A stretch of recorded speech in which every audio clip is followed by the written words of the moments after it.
আমার রান্নাঘরে তোমাদের সকলকে স্বাগত। বিশেষ কিছু কারণবশত বেশ কয়েকদিন হলো তোমাদের সাথে তেমন কোনো রেসিপি শেয়ার করা হয়নি। তাই আজ তোমাদের সাথে খুব সহজ পদ্ধতিতে একটা রেসিপি শেয়ার করতে চলে এলাম।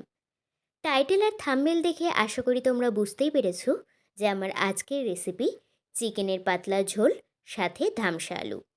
চিকেনের ঝোল তোমরা অনেকেই অনেক রকম পদ্ধতিতে তৈরি করে থাকবে, তবে আমি কিভাবে তৈরি করি সেই রেসিপিটাই তোমাদের কাছে আজকে শেয়ার করে ফেলবো। আমি সাধারণত খাসির মাংস যে পদ্ধতিতে রান্না করা হয় ঠিক তেমনভাবেই চিকেনের এই ঝোলটা আমি রান্না করি। তাহলে চলো তোমাদের সাথে ঝটপট শেয়ার করে ফেলি।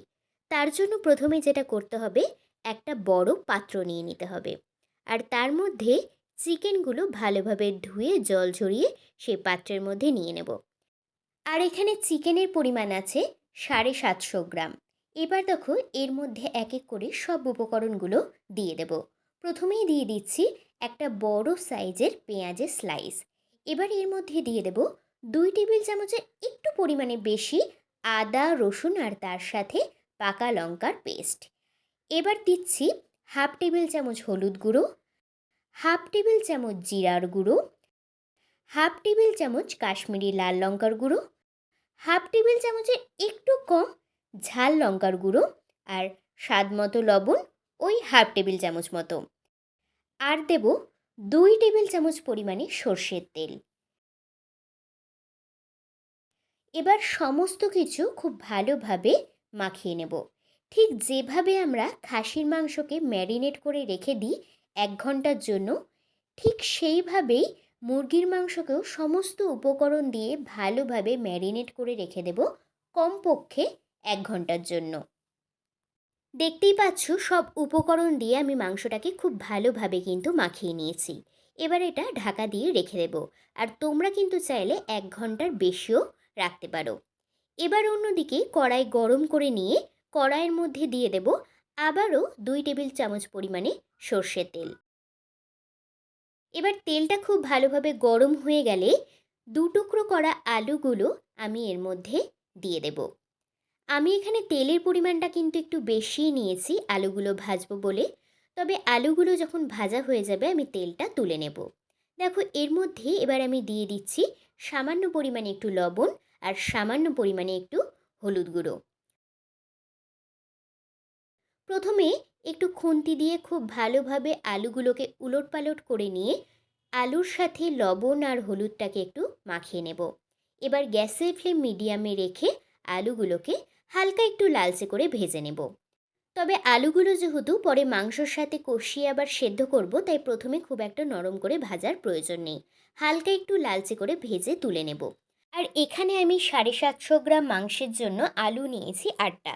তোমরা তোমাদের পরিমাণ অনুযায়ী আলুর পরিমাণটা মাংসর সাথে বাড়িয়ে কমিয়ে নিও।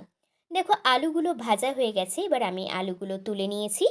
আর যে তেলটা আছে সেই তেলটা আমি ঢেলে তেলের পরিমাণটা ওই 1 টেবিল চামচ মতো রেখেছি।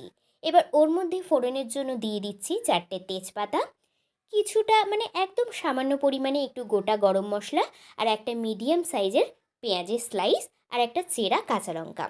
এবার পেঁয়াজটা যাতে খুব তাড়াতাড়ি ভাজা হয়ে যায় তাই তার জন্য সামান্য পরিমাণে একটু লবণ ছিটিয়ে দিলাম।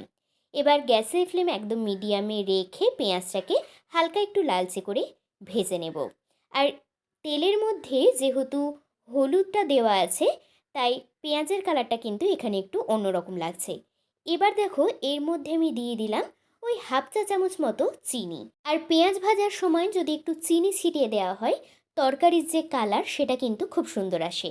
এবার দেখো পেঁয়াজটা আমি নরম করে ভেজে নিয়ে ম্যারিনেট করা চিকেনটা আমি এর মধ্যে দিয়ে দিচ্ছি।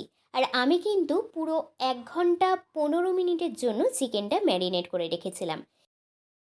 এবার চিকেন যেই বাটিতে ম্যারিনেট করে রেখেছিলাম সেই বাটিতেই সামান্য একটু জল দিয়ে বাটিটা ধুয়ে এর মধ্যে দিয়ে দিলাম।